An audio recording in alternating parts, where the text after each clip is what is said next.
Hello. In this video, we'll talk about the concept of a limit.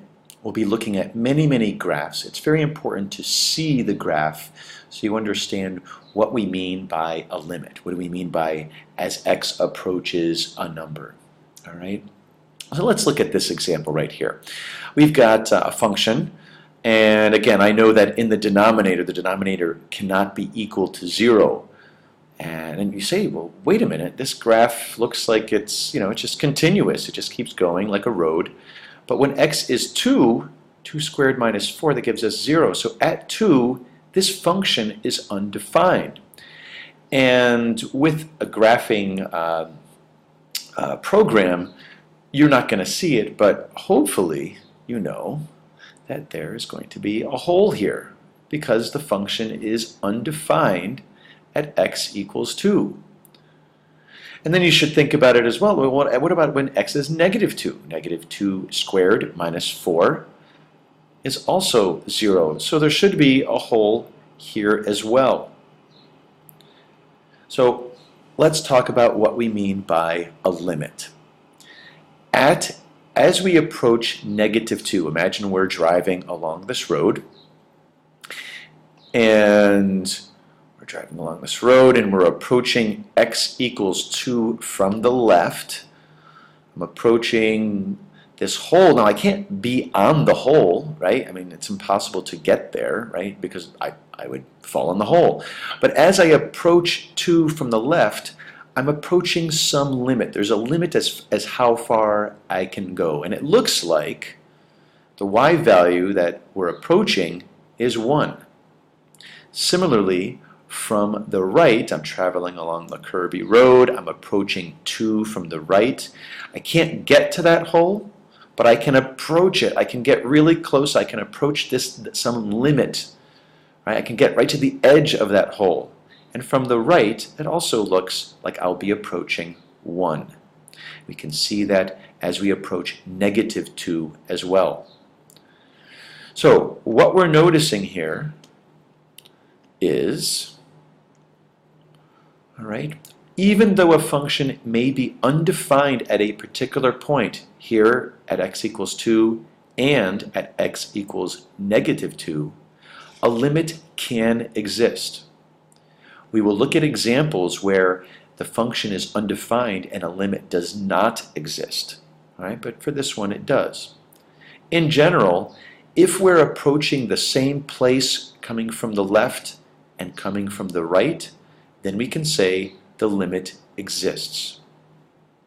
One way to sort of think about this, right, the limit of f of x as I approach positive 2 from the left, okay, what you'll do, right, and when we're just guessing, we're going to choose a number really close to 2 from the left. And f of x is approximately 0.999997. Okay, which is, I can say that that's pretty close to 1. Remember, we have to come from the right as well. So if I approach from the right, and I want to approach 2 from the right, notice how I'm going to write this. All right, and I'm going to choose, let's say, 2.001.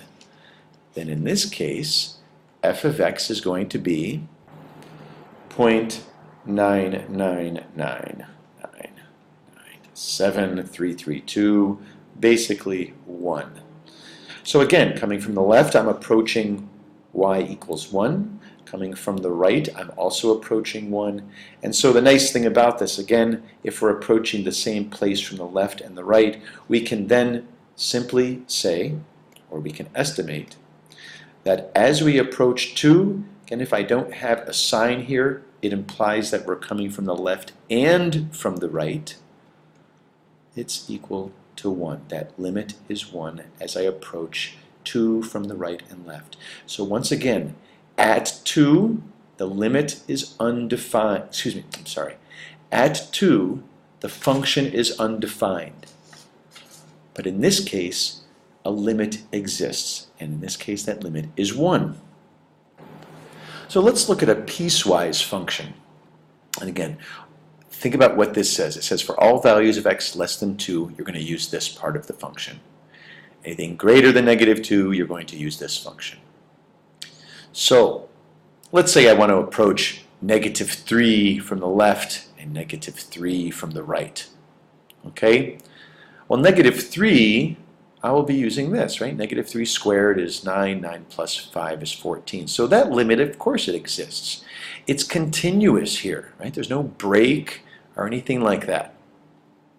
All right, coming from the left, coming from the right, it's the same. But let's say I want to approach -2. Does the limit from the left exist? Of course it does. It reaches a limit of 9. How did I get 9? Right? Coming from the left, I will be using this top part of the function. -2 squared is 4. 4 plus 5 is 9. Coming from the right, I'll be using this function. -3 times -2 is +6. 1 plus 6 is 7. Now obviously, they don't match. So in this particular case, there's a gap. Overall, this limit as we approach -2 does not exist.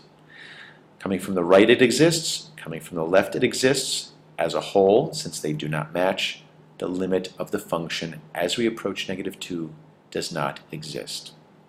Here are some other examples of where a function does not exist for a particular x value, but the limit does exist. So you may want to pause and just look at these.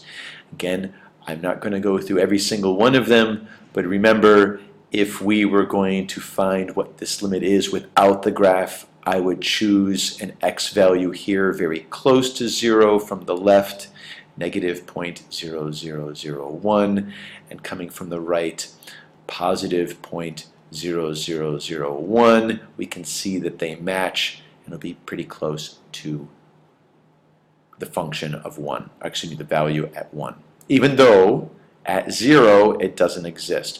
Notice because this is a trig function, you will have to be in radians, right? Okay. Here are a few more examples where we will have holes in the graph, right? If the denominator is 4 minus x, when x is 4, it's undefined, as we can see with this hole, but as I approach 4 from the left and from the right, I have a limit. In this particular case, when x is 1, this function is undefined, but a limit exists.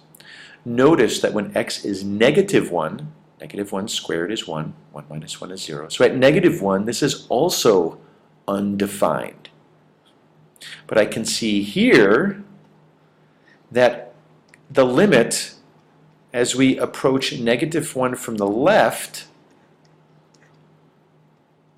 is -infinity. And basically, infinity is not a number, right? So coming from the left, it doesn't exist, right? Coming from the right, we can see here that as we approach -1 from the right, the limit is +infinity. Again, that's another way of saying the limit does not exist. All right? And therefore, the limit as we approach -1 of this function does not exist. I'm being a little lazy. All right? On a quiz or a test, you're going to write does not exist. Don't put D-N-E. All right? Okay? Again, some more examples where we have holes in the graph or we have asymptotes. In this case, as we approach 2, a limit exists. As we approach 0, no limit exists. As we approach 0, in this case, no limit exists. They don't match. There's a gap. As we approach from the right, the limit is 0. But as we approach from the left, as we approach 0 from the left, the limit just goes down to -infinity and does not exist. All right, again, just showing you a variety of graphs. You have to be prepared for anything, right? If we look at this graph a little more closely and use our algebra skills, I can factor the numerator and denominator, and I have something like this. One thing that you'll see, if you can cancel factors, then that will tell you that you have a hole in the graph. Anything that is left over in the denominator, right, when x is 0, that's why we have our asymptote. Okay? So once again, if you can cross out factors, you'll have a hole. Anything left over, that will indicate where you will have an asymptote. Here's another example of that, right? I have these two functions. The only difference is the numerator. In this first function, I can see that I can cancel a factor, which tells me there is a hole at x equals 5. Again, a limit exists as I approach 5, but it's undefined at 5. The function is undefined at 5. When x is positive 2, that's where I'll have my asymptote. In this particular case, I can't cancel anything, so there are no holes in the graph, but I can see easily that when x is 5, there's an asymptote, and similarly with x equals 2. So in this case, as we approach 5 from the left and from the right, no limit exists. Now here are two examples of graphs where visually it's still difficult to figure out what a limit is. Again, as I'm approaching 0 from the right, I don't know, I could say, I guess it's approaching 0. I can't see. I can zoom in, and coming from the left, it seems I'm oscillating, going back and forth. So again, think about this. We're going to choose numbers really close to 0. And notice what happens. Here, when x, I choose 0.001, and I get a positive result. Just 1,000th more, I get a negative. And what that should tell you is as I approach 0, this continuously goes up and down, and therefore no limit can exist because I keep going positive, negative, positive, negative, positive, negative, right? From 1 to negative 1, 1 to negative 1, 1 to negative 1. So in this particular case, and these are just things you're going to have to either algebraically see, or you're going to have to memorize, right? This is a crazy one, all right? Right? No limit. Obviously, does a limit exist as I approach pi? Of course. But as we approach 0 from the left and right, it just keeps going up and down, up and up and down, so no limit exists. Similarly, for the secant of 1 over x, I get this crazy oscillation, and I don't know what's happening here, right? No limit exists. And again, if you want to see that algebraically, just pick some numbers very close to 0, and you'll see that there's this oscillation. So here's another example of a piecewise function. This is very interesting, right? If I want to find the limit as I approach 1, from the left, looks like it's 1. From the right, it also looks like it's 1. So that's what I think, and we're correct. All right? Now, interestingly, the value of the function at x equals 1 is 2. But the limit is 1. What about x equals 2? The value of the function at x equals 2 is 2. The limit coming from the left as I approach 2 is 2. The limit as I approach from the right is 3. They don't match. So there should be no limit here. Okay? Again, what is the value of the function at x equals 4? It's undefined, but does a limit exist? Yes. From the left and from the right, I'm approaching the same place, which is 2. So let's see if that's the case. All right, that's good. What about the limit of 3? That's nice because it's continuous here. There are no gaps, there are no holes, no asymptotes, and it looks like as I approach 3 from the right and the left, I get to a place of 1. So hopefully that's a nice, easy one, right? Okay, good.